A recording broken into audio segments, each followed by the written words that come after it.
everyone, I'm Lindsay, and today my lovely assistant Brownie and I are going to be showing you the safety procedures to follow when you're using the small and the large dog park. First things first is that when you come up to the dog park, you're going to want to call on the radio first. So I'm going to call on the radio and I'm going to say, Lieberman to all staff and volunteers, is anyone using the dog park?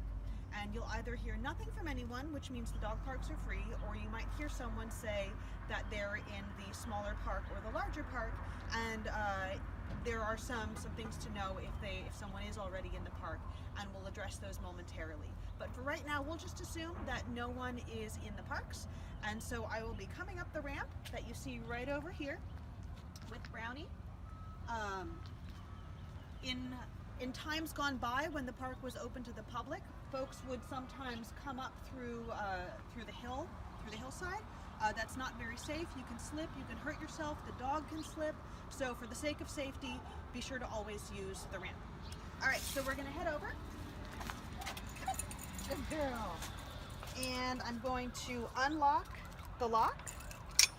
And some keys are a little bit sticky in this, but all the volunteer keys should work. So if you have trouble, just jiggle it a little bit, but know that you can always call over the radio for assistance if you have trouble. And it is a little bit of a challenge sometimes, but I firmly believe that we can do it. So once you come on in, you can fix the lock right back up to the fence here, but then you're gonna take the carabiner that we have for you guys and run it right through. That way, if someone else needs to come in, it's going to be much easier for them to get in, but it is a deterrent if a member of the public who doesn't realize that the park is closed comes up and tries to use it. We do have signage up indicating the park is closed, but sometimes people aren't thinking or paying attention, so this will give them a moment to stop and read the signage or possibly even chat to someone who happens to be in the park. So, we're going to head into the small dog park first. And we'll just begin here for a moment, so Brownie's going to stay on leash. But I'm going to walk you through some of the features in here. We have a canine conflict kit in that little orange bag, and that has your usual things of a can of citronella spray, an air horn, a couple of slip leads, and then we also have a first aid kit right over here in the old flyer holder. Over here we have our water hose. The fountains for both of the parks have been turned off, so they are not going to be access points for clean water. So you'll use the hose to fill up the water bowl. You can always, I would recommend changing the water pretty much every day so that we don't have water that is basically made out of leaves to make tea or something like that. We do have a poop bag dispenser over here, as well as a garbage can that gets cleaned out pretty regularly. I would always recommend bringing dog poop bags with you because we don't know if that's empty before you come up, and you certainly don't want to leave the park with a mess in it. And I think that's it. You will notice that we do not have toy bins up here. We are going to ask that if you want to have toys in the park for the dog that you're with, you have to bring them up with you, and then you have to take them back with you because we don't have anyone that's going to be coming up to the park just to take out the toys to be washed. So think of it like camping, that everything you take out with you, you want to take back with you. So that's it for the small dog park. I think, Janelle, is that right? Okay, so then we'll head to the big dog park. Come on, mamas. You'll get to go off leash in here.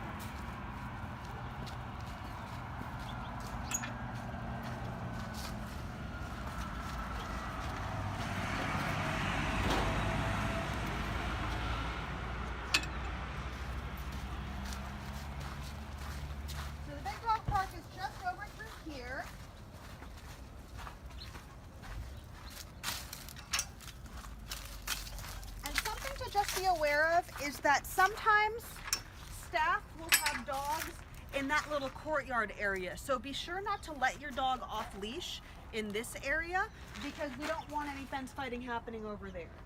So come on, Brownie, here we go. We're gonna head on in. You'll note that we also have a poop bag holder right there along with another garbage can for your convenience. Come on, sweet pea.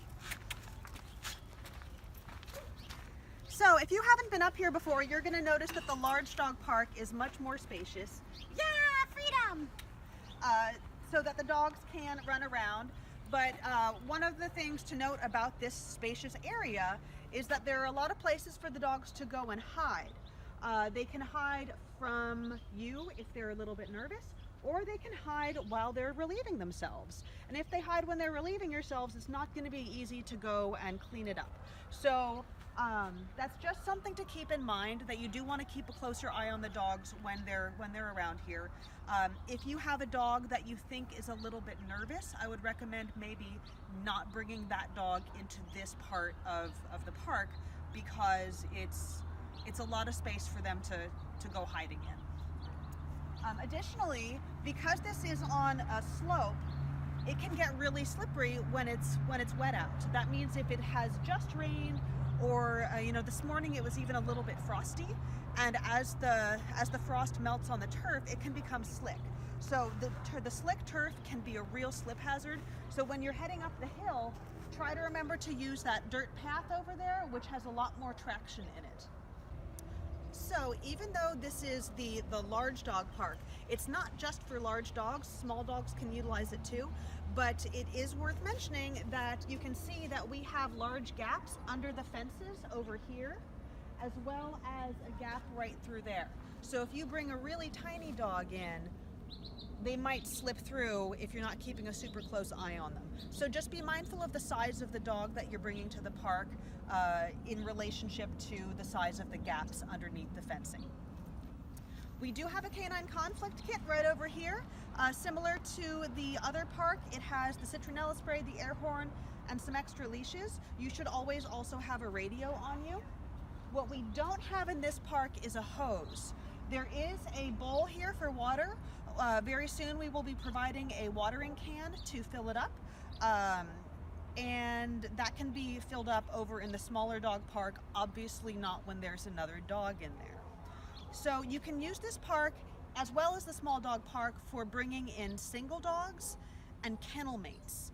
And right now, that's it. We do need to go over a few precautions when we're having dogs pass by each other, as well as being mindful of the fact that the dogs can look at each other through the gate, or through the fencing. If you're bringing a dog to the park that you know is highly barrier reactive, use your best judgment. If you want to take someone in here who is very reactive to the sight of other dogs, and someone says, I'm in the smaller dog park, it's probably not the best time to bring that dog up to the park. If you are in one of the parks with a reactive dog and someone wants to come up, you have two options. One is to leash your dog up right then and there and wait for that person to come in, and then make a decision about whether or not it's going to be appropriate for you to stay, or you can just decide to leash up the dog and take the dog out. Because not all of our dogs are reactive, and dogs can coexist in one yard and in the other yard without any fence fighting, we don't want you guys to be too precautious about this. We want the dogs to be able to enjoy the space. We don't feel like you should have to leash up every single dog every single time someone else is coming up to the park, but we do want you to be mindful, and we do want you to make good choices. And you can always start a little bit more conservative by calling your dog away from the fence and then seeing how it goes. If you need to leash your dog up because he's become reactive, make sure that you're not grabbing collars. What you can do is lasso the dog with your slip lead. If you can get, apparently I can't right now, but if you've got your slip lead and it's not going to be a good choice to touch the dog or to touch his collar, you can have your slip lead out and see if you can lasso the dog. You can also call to the person in the other park to see if they can leash up their dog and move them farther away until your dog settles down and is safe to leash. And you can always, always, always radio for assistance. We are here to help you guys.